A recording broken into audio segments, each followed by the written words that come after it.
കോൺഗ്രസ് ക്യാമ്പിലെ ആവേശവും പ്രതീക്ഷയും പ്രിയപ്പെട്ട പ്രേക്ഷകർക്കൊപ്പം പങ്കുവയ്ക്കാൻ റോഷി എത്തുന്നുണ്ട്. Roshi, good evening.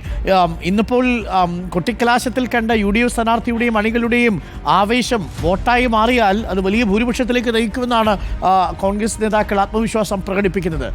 എത്രത്തോളമുണ്ട് UDF സ്ഥാനാർത്ഥിയുടെയും അണികളുടെയും നേതാക്കളുടെയും ആത്മവിശ്വാസം?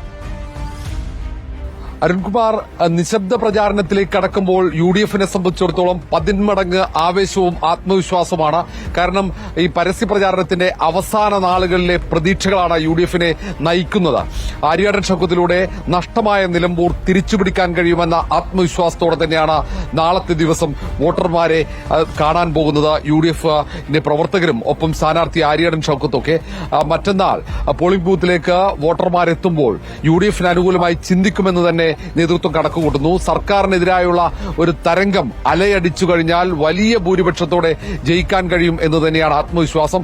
ഇനി അല്ല, അടിയൊഴുക്കുകൾ ഉണ്ടെങ്കിൽ പോലും 10,000-ന് മുകളിൽ വോട്ടിന് വിജയിക്കാൻ കഴിയുമെന്നും UDF നേതൃത്വം കണക്കുകൂട്ടുന്നു. കണക്കുകൾ കൂട്ടിയും കിഴിച്ചും UDF നേതൃത്വം മുന്നോട്ട് പോവുകയാണ്. ഏറ്റവും ഒടുവിൽ നടന്ന UDF-ന്റെ അവലോകന യോഗത്തിലെയും കണക്കുകൂട്ടൽ സർക്കാരിനെതിരെയുള്ള വികാരം നിലനിൽക്കുന്നുണ്ട്. അത് ആളിക്കത്തിച്ചാൽ വലിയ ഭൂരിപക്ഷമാണ് നിലമ്പൂരിൽ UDF-ന് ലഭിക്കുക എന്നതാണ്.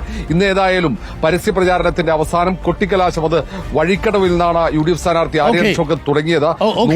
റോഷി, അങ്ങനെ അലകടൽ തീർത്തതായിരുന്നു ഇരു മുന്നണികളുടെയും കൊട്ടിക്കലാശത്തിന്റെ കാഴ്ചകൾ.